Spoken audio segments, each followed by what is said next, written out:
The power of the web.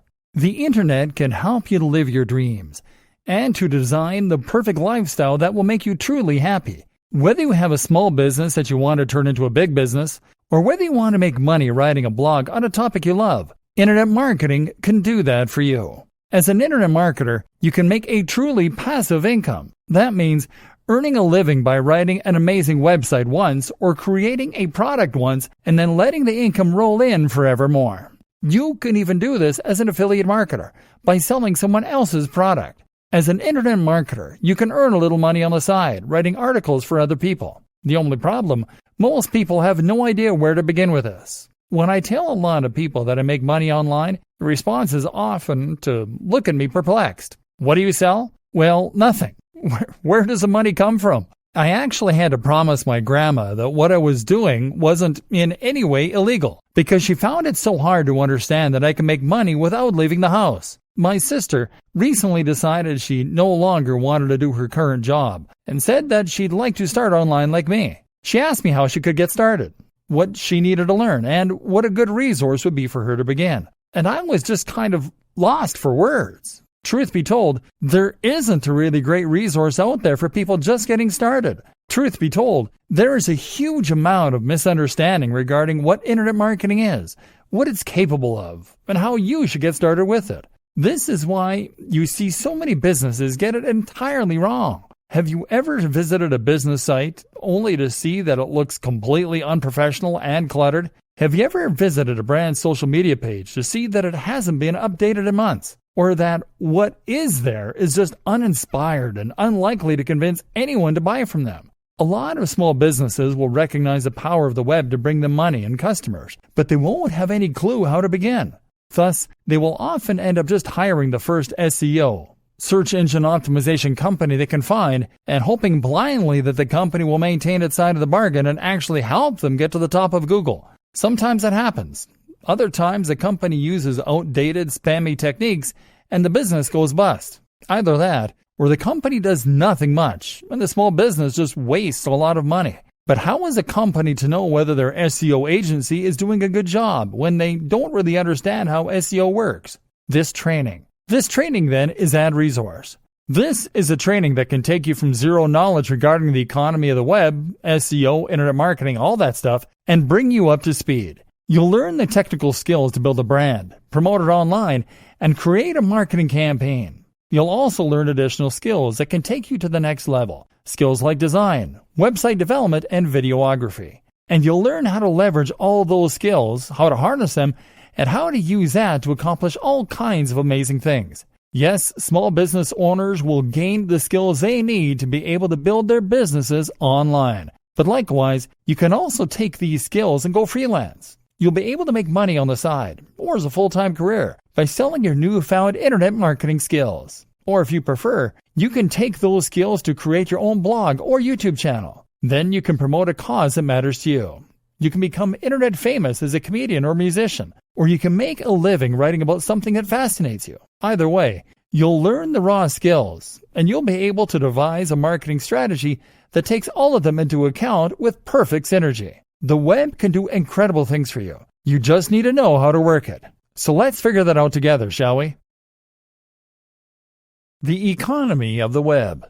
So, assuming you're a complete greenhorn at this point, you might be wondering how precisely money gets generated online. Where does it all come from? Why is it profitable to run a website that is free for anyone to read? The answer is advertising. If you create a website and place adverts on it, then you will get paid by the advertisers, depending on how many people see your website on a given day. The simplest way to explain this to someone unfamiliar with internet marketing is to say that it is the precise same business model as the one used by free magazines handed out at your local subway stop. These magazines don't cost anything to read, but because so many eyes are on them, the publishers can charge advertisers large amounts to show their ads. You can do precisely the same thing by having a website with a large amount of traffic. There are several different ways in which advertising can make you money as a web publisher. PPC. This is pay-per-click, and popular examples include the likes of Google AdSense. You can also get CPM, which means cost per impression. PPC pays out when someone clicks on one of your ads, and CPM pays out each time an advert loads on your site. You sign up to the ad network, get given some code, place it on your site, and start earning. Banner ads. Banner ads are much more straightforward. These are agreed with the advertiser on a per-month basis, and you'll simply get paid a fee by that advertiser each month that the ads are displayed. Affiliate marketing. Affiliate marketing is a big aspect of internet marketing, and it's actually one of the principal ways that money gets made online. Here, you get paid commission if someone buys a product that you recommend. So let's say you're a big blogger who writes about fitness. You might then recommend a certain protein shake, and each time someone buys that shake using the link you're provided with, which is how they know you sent them, you will earn 30% of that sale. The more persuasive you are, the more visitors you have on your site, the more you can earn. There are various other variations on this theme. In white label dropshipping, for instance, you sell a product that you brand as your own, but each time a sale is made, a manufacturer will do the work and send out the item while taking a cut of the money. Sponsorship. These days, sponsorship is more and more of a big deal on the web. If you can build a website with thousands of viewers or a YouTube channel with 1 million subscribers, then that will make you a thought leader. Now, brands will want to associate themselves with your brand, and so they might pay for you to give them a shout-out or even just to wear their clothing. This is how your general blog will make money online. But of course, there are many different types of businesses that run and thrive online. That's because these days you can sell pretty much anything online. Often then, your business will simply sell a product or service. If you are a law firm, then you make money through your website every time someone calls up and secures your services. If you have an e-commerce shop selling CDs, then you make money each time someone buys a CD. And these days, more and more creators also sell digital products. So a digital product is simply a product that isn't physical. So this isn't a car or an ornament, but rather it is an ebook or an online course. The advantage here is that anyone can make a digital product. Often it is just a PDF. What you are really selling in this case is the knowledge. Likewise, a company can sell digital services, which means they'll be selling article writing, web design, search engine optimization. In other words, they'll be selling things that the other sites can use in order to be more successful selling their products. Whatever the business model of the website, social media channel, or YouTube channel, the constant truth is that more traffic equals more money. The more people view your site, the more advertisers will want to work with you. The more you'll be able to sell products for commission, and the more you'll be able to sell your own products or services. That said, there's one thing that is actually more important than traffic, and that is engagement. In other words, do the people who come to your site go there because you have advertising everywhere? Or do they go there because they love your brand and they're curious to know what you're going to write about next? It's the true fans that are likely to buy your products and to follow your recommendations. They are the ones you want on your site. The balance of power. In each of these different business models, the balance of power is slightly different. Your aim is to ensure that the balance is in your favor as often as possible. So, for example, if you are making money from PPC, where do you think you are in the ladder?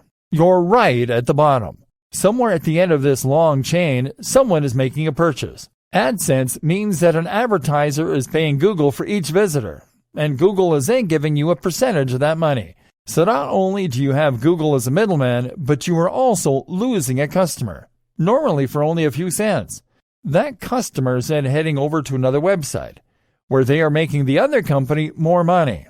You know that on average, each customer is worth more to the advertiser than they are to you. Otherwise, the advertiser wouldn't have the money to pay for your adverts. It wouldn't be profitable. So, you should think long and hard before covering your website and ads and calling it a day. If you go direct to an advertiser and get paid per month for a display ad, then you'll be a little higher up the ladder, because you'll be making money directly from the advertiser without anyone taking a cut in between. Better yet is to be an affiliate marketer. Affiliate marketers often make very large cuts of the overall profit, and in the case of digital products, this can sometimes be as much as 70% or even 90%. The product owners don't mind giving away so much profit because they wouldn't have made the money themselves anyway. This is in addition to what they're already making from their own sales. And the more commission they give away, the more sellers they attract to help them sell units. But you're still giving away some of the profit, and you're still not in control of the brand. Moreover, you are still sending someone away from your website in order to make that cash. And this is why it's better yet to have your own product whenever possible. And if you're a business that sells an actual physical product or a useful service, then you will still be in the strongest position possible. Then again, there's nothing to stop you from having multiple different revenue streams on a single website. You can run a blog that makes money from AdSense, also has a paid banner at the top of the page, also recommends affiliate products in the body of the blog post, and also sells an ebook. And why not offer a consulting program on top of that? Either way, this is what makes the web go round. Well, that, Google, and content. An introduction to SEO. So now you know how money is made online, and how you can get rich from a website that doesn't sell anything. More to the point, you know why you need traffic and eyes on your brand in order to be able to generate that money. And how do you get eyes on your brand? The number one option for most sites and businesses is to use Google. Google is by far the largest site engine, and most of us use Google to look up anything we want to know or use. Want to buy a hat? Then you'll probably search Buy Hats online. Want to find out the best exercises for getting great abs? Then you'll probably search for best ways to get great abs. Search engine optimization is all about making sure that your site is the one that comes up first or near the top when someone performs a relevant search like this. That way, people who are looking for your products or your content will find your site. This is still probably the most effective way to bring new visitors to your site and to increase your brand's visibility. But how do you get to that point? A brief history of SEO. To get your site to the top of Google, you need to get inside the mind of Google. That means cracking Google's algorithm and understanding how it indexes and ranks websites. There was a time that this was all very simple. Essentially, Google maintains a huge database of websites and keeps information regarding their subject matter, their quality, etc. When you search Google, it consults this database in order to present you with the most relevant responses. Google builds this database using spiders or bots. These are programs that trawl the web in order to scrape content and add it to the index. To find new pages, these bots will follow links on pages that are already in the index. Google decides which content is a good match or not, at least partly by looking for exact phrase matches. So, if you search for the term buy hats online and there's a website in its database that uses this phrase several times, it will consider it a match. It also considers quality, and one of the biggest indicators of this quality is the inward bound link. The reasoning behind this is that if a website has linked to your website, then it must approve of your website. This looks like a testimony of sorts, and so the more links that point to your site, the more important and high quality it is thought to be. And back when Google first launched, this was pretty much the only thing you needed to know about SEO. To get to the top of Google, you just needed lots of content that would use the same keywords over and over again. And you needed to get lots and lots of links pointing to your site, ideally from relevant sources. So, if you wanted to build a website about making money online, you would start by researching keywords. That would mean using Google's keyword tool in order to see which queries related to your topic were the most popular among users. In other words, which phrases get searched for the most. Let's say you then pick Make Money Online. From there, you then start adding new articles to your website, each containing the phrase Make Money Online a few times per paragraph. And on top of that, you then write content to submit to other websites, perhaps some content farms like eZine articles back in the day. Content farms are sites that let anyone add new content to their pages. This means that you could write 100 articles a month on how to make money online and ensure that each one included a link back to your website, using the anchor text Make Money Online. And with time, these practices would be enough to ensure that you got to the top of Google. But that was then. SEO is much more complex, and in many ways, it has evolved to the point of being something completely different. So, let's examine what it involves now, shall we? A penguin, a panda, a pigeon, and a pirate walk into a bar. Google was once simple, and the web was like the Wild West. Whoever drew fastest would ultimately emerge victorious. But there was an obvious problem with this, because it meant that anyone could get to the top of Google without there being any real necessity to create a high-quality website. You could write the lowest quality content in misspelled broken English, and you could cover it in spammy ads. But as long as you had lots of keywords and lots of links, you'd still come out on top in the results. That meant that people who used Google would end up getting burned because they'd click on low-quality results. And if that carried on, Google would risk losing customers. If every time you searched Google, you found websites that were trying to steal your credit card information, you would probably eventually stop trusting Google. It got so bad that people even started using article spinners. These were tools designed to copy other people's content, replace all the words with synonyms, and then publish it. The result was an unreadable jumbled mess, but it was enough to crack the system. Remember, Google is just like any other website owner. Their customer is the advertiser, and therefore the visitor. They have no loyalty to the website owners, and they are under no obligation to ensure that you keep getting traffic. So, Google evolved. Google changed its algorithms to become more sensitive and smarter. Now, if Google detects attempts to game the system, it can penalize content that was designed to trick Google, and that wasn't offering any quality in return, and it could ensure that only the best quality got to the top. Google's algorithms rolled out, each with a different name, and each of which would shake up the market in a huge way. For example, all Google's updates and what they mean for a good SEO strategy. Panda. Panda was the first big algorithm update to launch, and this was designed to penalize all those sites that had plagiarized their content, that had used spam, or that had used keyword stuffing. Keyword stuffing is when you try to get Google to rank your site for a certain keyword and you go way overboard in inserting the keyword into your text to the point where it becomes unreadable. Welcome to this Buy Hats Online website. Looking to buy hats online? Buy hats online here. It sounds funny, but people were really doing this. All those sites that were guilty of so brazenly manipulating Google's algorithms were punished, sent right down to the bottom of the SERPs, search engine results pages. This actually destroyed some businesses, and many people were very angry at Google as a result. But in Google's defense, it had always told site owners to write for the user and not to write for Google. Penguin. Penguin targeted spammy techniques focused around links. All those sites that had created hundreds of thousands of links on low-quality sites were penalized.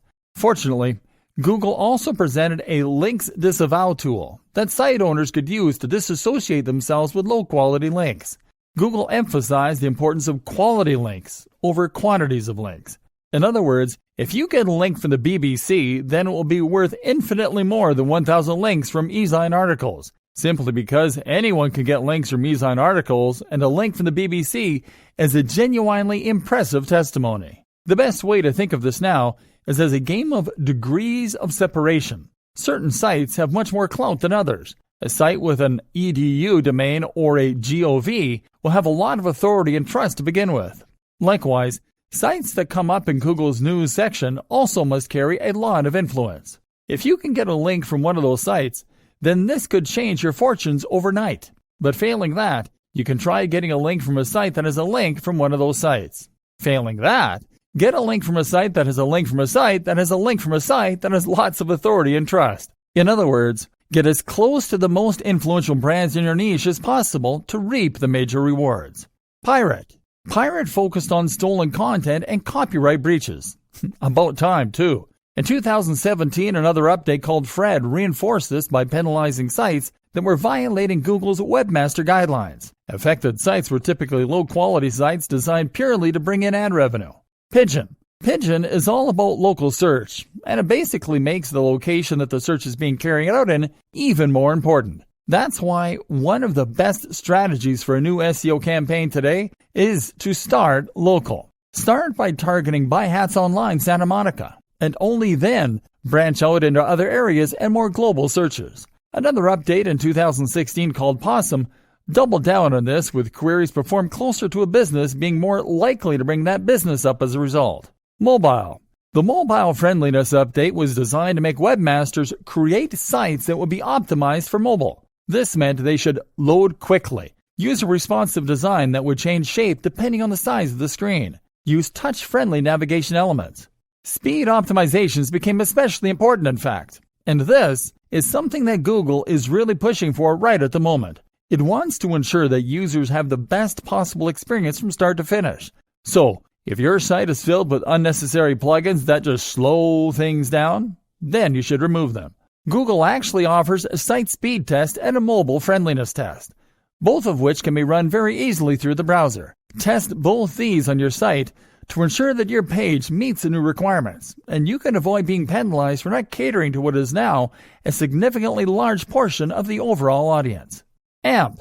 Another thing to look into if you really want to get into Google's good books is AMP. This stands for Accelerated Mobile Pages, and is a new initiative from Google that is designed to encourage creators to create a second, highly mobilized, super quick version of their site. This is possible to achieve through a single plugin if you use WordPress, and once that is in place, your site will be able to appear at the top of the other search results with an image from your site and an AMP logo to encourage more users to click it. RankBrain.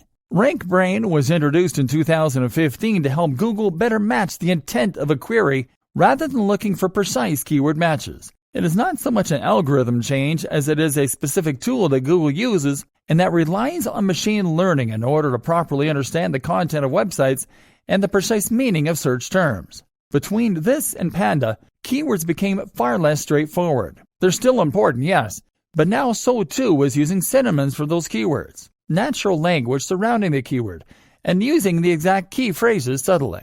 Today, the most common advice is to use keywords with a density of around 1 to 2%. That means 1 or 2 keywords for every 1 to 200 words. I personally recommend going even less. Meanwhile, the use of synonyms and related language is what's known as latent semantic indexing. It's also important to think about the placement of your keywords. A keyword used in the first few sentences, in the header, in the footer, etc., all carry more weight than a typical keyword used anywhere else in the copy. RankBrain is constantly evolving, using huge amounts of data to better understand what users respond well to. And that doesn't just mean keyword use. It also means that you need to offer deeper, more meaningful content. The recommendation among many creators is to aim for content that is anything from 800 to 2,000 words long. This should include links out to other useful sites to act as references. I highly recommend linking out to research and studies if you are writing a scientific piece. And it should include images and charts and bullet points. RankBrain also brings even tighter focus onto UX, user experience. Using its machine learning chops, RankBrain can look around your site as though it were a real person, and it can decide what makes for a good experience and what makes for a bad one. So even if you have great content, RankBrain will penalize you if your site is poorly laid out, or if that content doesn't use a nice readable font with big headers. The new SEO, and everything you need to know to succeed. With all these changes, the face of Google was completely rewritten and altered. The latest version of Google's algorithm is called Hummingbird, but this in fact incorporates all of the above algorithm updates, machine learning tools, and more to form a cohesive whole. Moreover, Hummingbird is different from previous Google algorithm updates because it has the ability to grow, adapt, and evolve on the fly. Now that means that Google can update its index from day to day and change the way it looks at our sites. And that means that anytime we crack the code, it can change again. It means we can't settle into a rhythm thinking that we've figured out how to do SEO because it will change again. So instead, all we can do is to understand what it is that Google wants and to ensure that our goals are aligned with Google's. And what does Google want? As I said earlier in this training, it wants to serve the user. It wants people to find the content that they are looking for. It wants that content to be high quality. And it wants them to have a good experience with it. Because that way, they will have a good experience with Google. And that way, they'll be much more likely to come back for more in the future. So your aim, difficult though it might be, is to try and forget about Google on the whole. You should keep keywords in the back of your mind. Every now and then, try to target a topic that is being searched for but isn't highly competitive. Occasionally, give your headings catchy names. But do not write your content with the main aim of impressing Google. Aim to deliver the best possible experience for your audience. Associate with only the highest quality brands that have a similar ethos and message. Write content that is comprehensive, original, and interesting. Build links on high-quality sites and not in droves. In fact, this is the most important tip for good SEO. Engage in guest posting. Write a post for a high-quality site and offer to swap that for a link back to your page. Use influencer marketing. Collaborate with other creators in your niche. And research the backlinks of your favorite sites so that you can see how they got to where they are. Try to make your content natural, and try to make your links natural. Write content so good that people want to look to it. Optimize, speed up, and improve your website at every opportunity. As long as your site is genuinely good, if it is the best at doing what it does, then your goals are aligned with Google. And that means that every future algorithm update should be more likely to benefit your brand rather than penalize it. It should help you rank higher, not lower. Google's vision of the future. The other thing to think about is Google's vision for the future. This way we can preempt the nature of any future updates and ensure our sites will hold strong. So what does Google's future look like? Well, we know that Google now considers itself to be an AI-first company. We can see this when we look at the kinds of products and services it is prioritizing. Google Search on mobile has evolved to become Google Assistant. Google now wants you to be able to talk naturally to your voice assistant, and for it to answer you with relevant information it has pulled from the web. This explains the importance of RankBrain. People don't search Google Assistant by saying, buy hats online. They search Google Assistant by saying, hey Google, where can I buy some hats? This means that Google now needs to understand not only the words you say to it, but also the meaning behind those words. So, avoid the temptation to focus on distinct keywords and move more towards answering questions, providing services, and filling niches that you see in the market. Remember, Google will only get smarter. So, if things like beautiful, well-composed images don't matter yet, then they will soon. And if Google is only so-so at checking grammar at the moment, it will get better. Read the Associated Press guidelines. Learn how to write using the inverted pyramid style. And seeing as Google Assistant will occasionally bring up a website to show the user on their phone, make sure that your site is well suited to being quickly loaded on a mobile device. You should definitely look into using AMP formatting for your websites if you want to get more traffic to the mobile version of your site. As mentioned, this can be done easily through a single plugin. At the very least, make sure your site is speed optimized and make sure that it is mobile responsive and has an easy UI for touch input. Avoid hover over menus and the like. You should also make sure that you are using Google's markup language for rich snippets.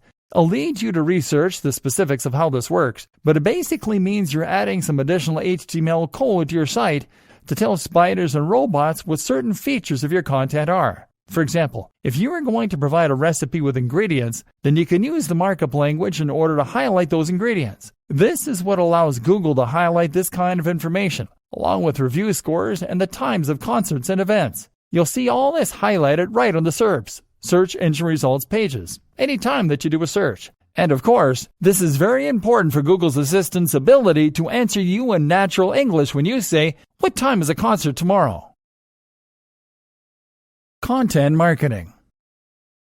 SEO is only one tool you can use to promote yourself, however. The other is content marketing. And the two actually go hand in hand perfectly. So, content marketing means that you're adding content to your website to bring more traffic. But this time the aim is to bring repeat traffic from visitors. You are more interested in engagement and loyalty than short-term spikes in numbers. Think about the reasons that you go back to any website. The answer is because it provides consistently high-quality information for you on a regular basis. And therefore, you want to go back and see what will be the latest information. And if you trust and respect the author, then you will go there whenever you have a question on a particular topic. It's great when you find someone you trust or a site that you find entertaining. In other words, then, it is the content that is bringing you back to the site. And that means that it must be well written and unique. Content marketing works like so. You discover a post through social media or Google, read it, and leave. You discover another post another time in the same way. You notice the brand and you think,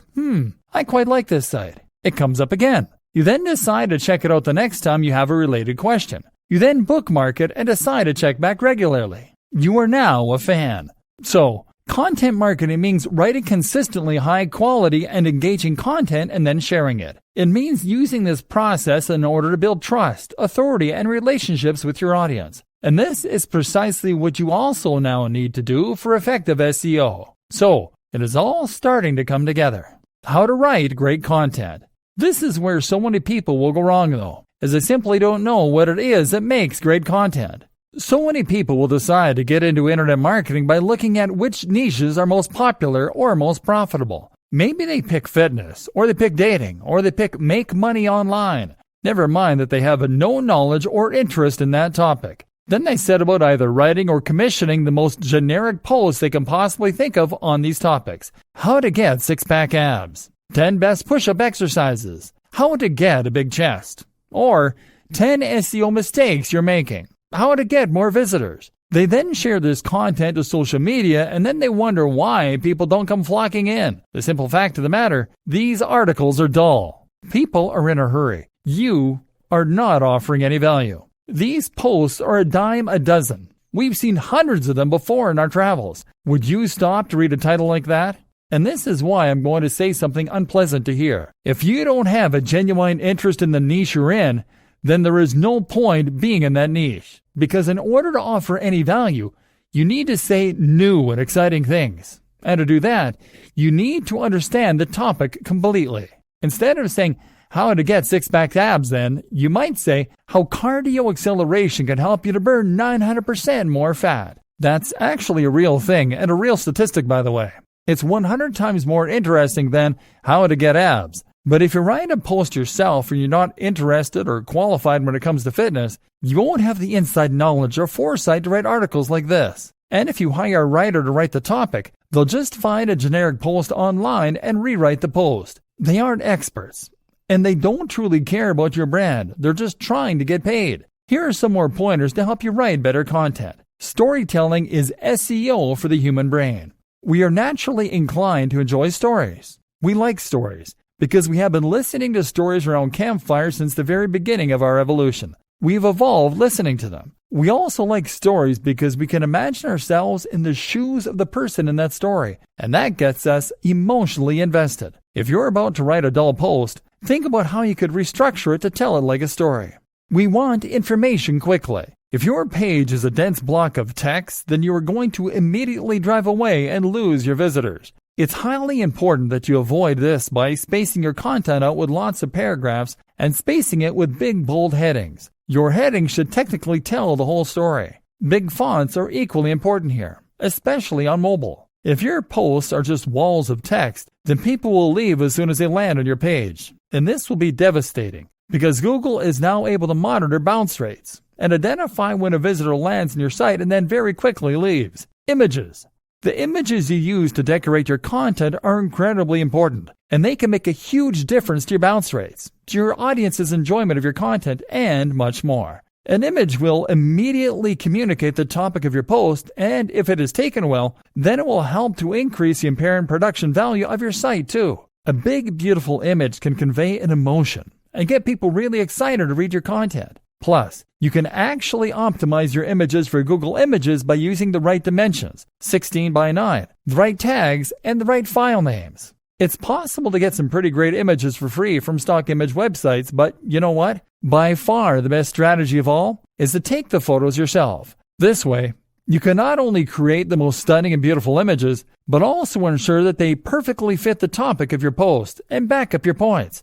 Instead of being generic and somewhat relevant, the image can become the perfect partner for whatever your post is about. This means investing in a great camera, and it means learning the basics of composition, framing, using manual settings in your camera, etc. But it's definitely worth it. If nothing else, it is worth it because you'll be able to sell this service as an additional arrow in your quiver, and as part of a comprehensive web marketing service.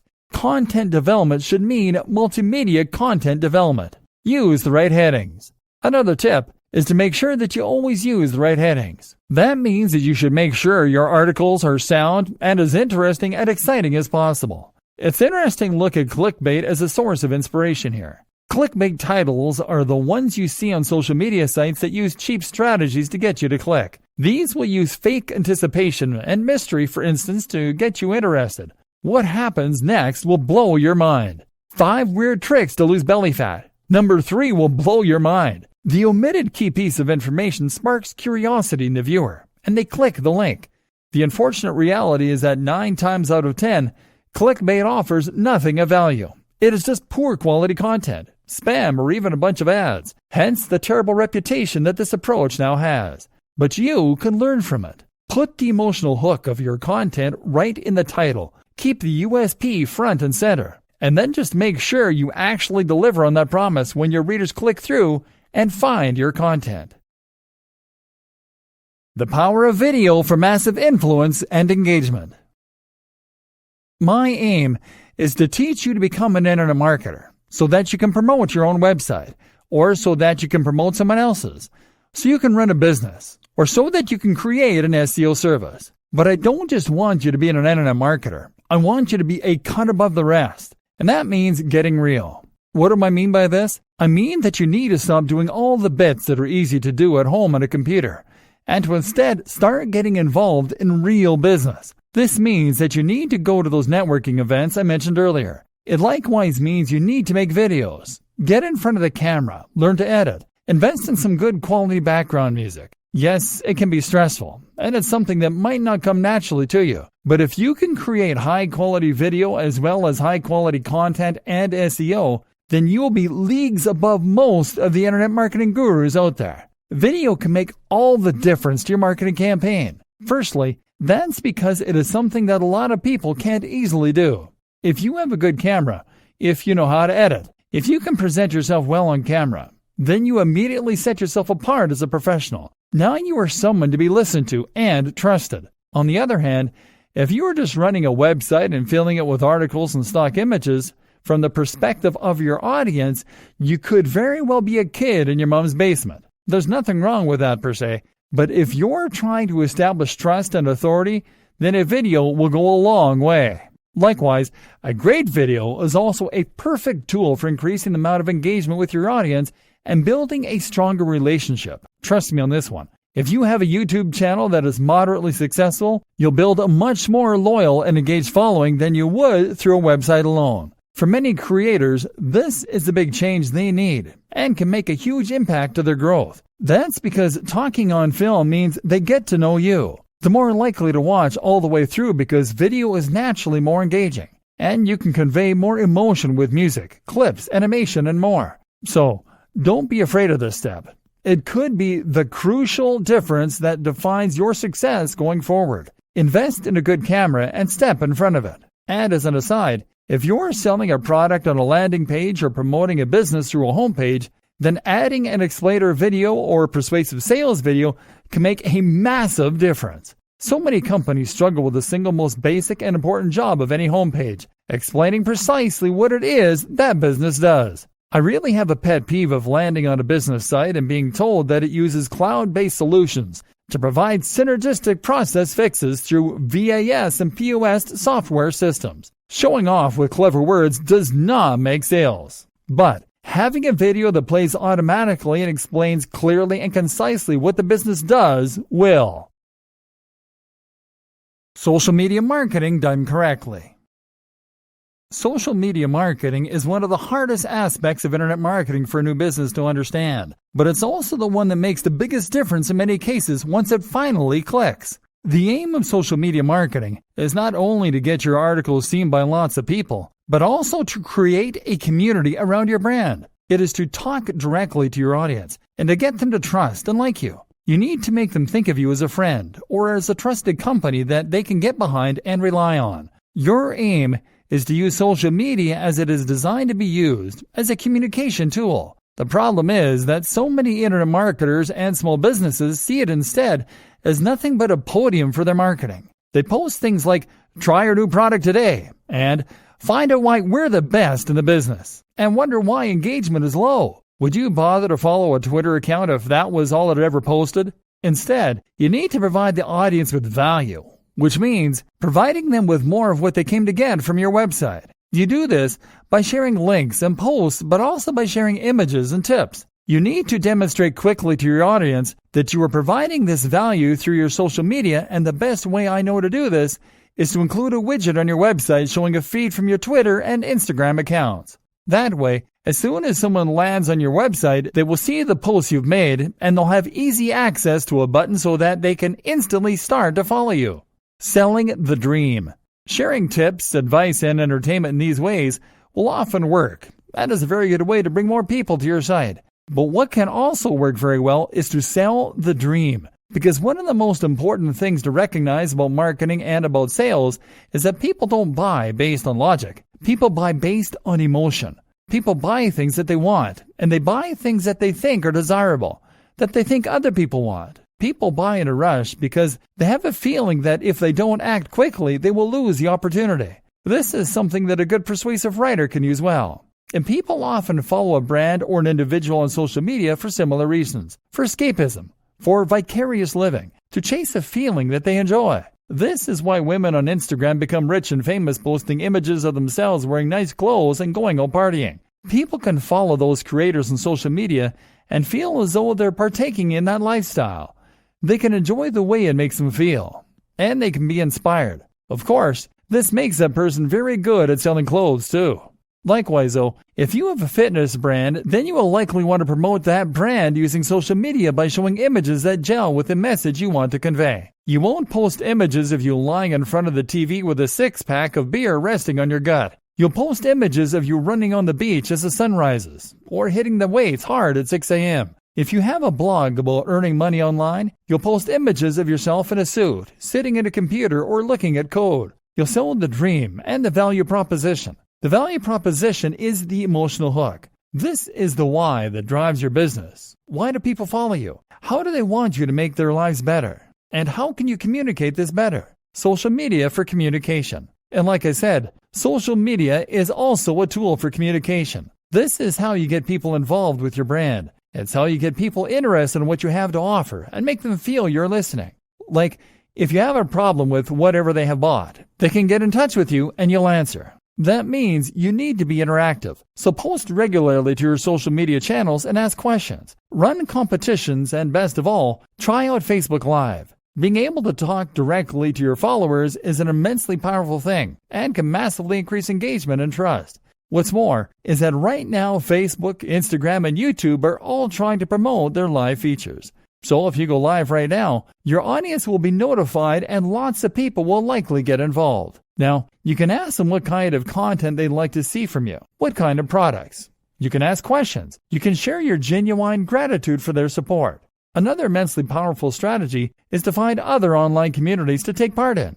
Good examples include forums, of course, but also subreddits and more. These are very powerful places to find new people to market your content to. But if you jump into one of them and post a link to your site, chances are the link will be removed and you may be banned. Best case scenario, you'll receive a lot of negative flack. But on the other hand, if you spend time in that community and answer questions, chat to people, build trust and get to know everyone, then if you mention you have a website, this is an entirely different story. Now you have a legion of people that trust you, some of whom might even consider you friends, and they will be there to support your brand every step of the way and to help you promote it on social media and elsewhere. Note, these social communities are also examples of routes to markets. These are places on the web where the people who make up your target audience congregate. Any platform you can find that lets you communicate directly with the correct audience is a route to market. Other examples include things like industry magazines or clubs. Look for routes to market, as these always offer great marketing opportunities. Finally,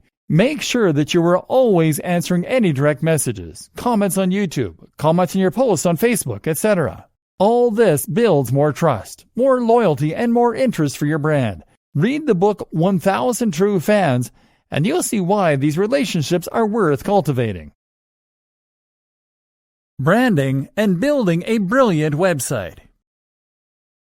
Absolutely central to all of this is branding.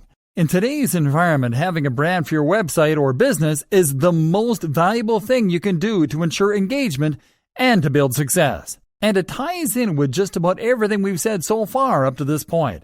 Your brand is what should tie your entire message together and what should help to perfectly target your ideal audience. It's what will elevate your site above being just another spammy site designed to get ads and turn it into something that people and Google love.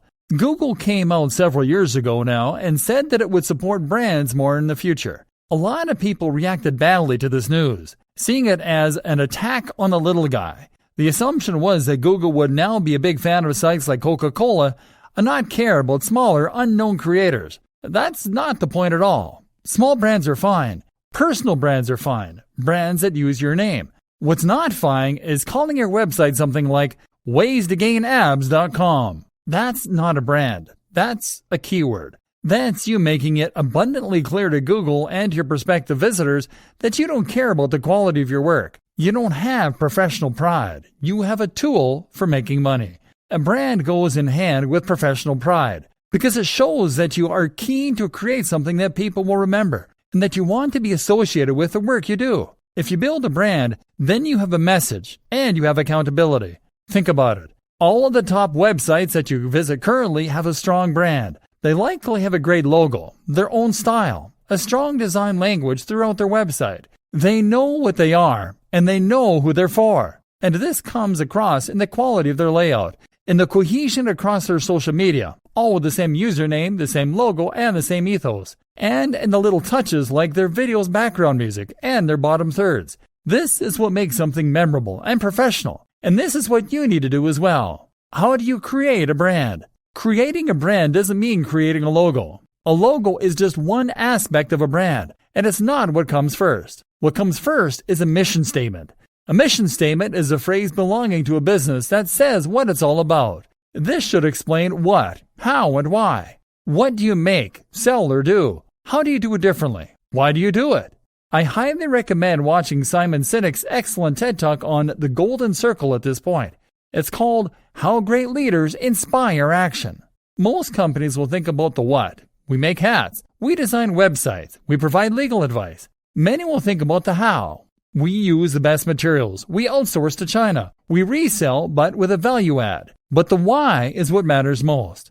This is the motivation that spurred you on to get involved in the business in the first place. It is what makes you get out of bed in the morning. And it's once again why you cannot have a successful website or business in a niche or industry that you don't truly care about. So, if you have a restaurant, maybe your why is because you want to introduce the world to healthier, cleaner, and more responsibly sourced food. If you have a website about fitness, maybe your why is because you want to inspire the feeling of accomplishment in your audience. Whatever the case, you need to understand this because it is what will give you your value proposition. It is what will give you your design language. And it is what will create your marketing opportunities for you. This will also allow you to find your buyer persona. This is your ideal customer. And through a combination of surveying and of thinking about your brand, you will be able to draw them up. Now, you need to ensure that your strategy is aimed at this person. It is a huge mistake to make a website that you want to be for everyone. If you do that, then it won't be particularly interesting or inspiring to anyone. The key to remember is to make people into real fans. Remember, content marketing and new SEO are about the quality of your followers, not the quantity. You want engagement. Ask yourself, is yours the kind of brand that someone can be a fan of? People just don't know about Apple. They are fans of Apple. People are fans of Tim Ferriss. They like what these brands stand for. They feel they know them. They want to associate with them. To get to that point where your site is inspiring to people, you need to stand for something other than getting clicks on your AdSense, web, and logo design. With all that decided, you can now go about designing your logo and your website. The logo should be simple, it should be minimal, and it should be versatile. This logo will be used across all your social media, on your website, etc. You need to avoid being cliche while at the same time making it clear what your site is about and who it is for.